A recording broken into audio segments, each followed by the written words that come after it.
ప్రచారం చేయకుండా పక్క గ్రామంలోకి వెళ్ళి పత్యాపారాలు చేస్తే ఇలాంటివి జరుగుతాయి. అలాంటివి చేయొద్దు. దానిపై మేము కఠినంగా వ్యవహరిస్తాం. కర్నూలు డిఐజీ గారు వైసీపీ వాళ్ళు పత్యాపారం చేస్తే ఇట్లాగుంటుందన్నారా? అంటే కడప జిల్లాలో కొంతమంది ఉద్యోగస్తులు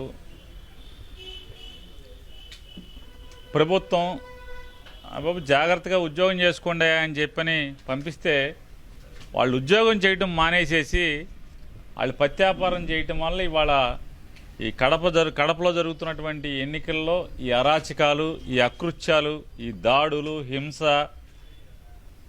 పోనీ ప్రతి హింసలో ప్రతిరోజు జరిగే గొడవల్లో ఎవరన్నా కొత్త వాళ్ళు పాల్గొంటున్నారంటే కాదు.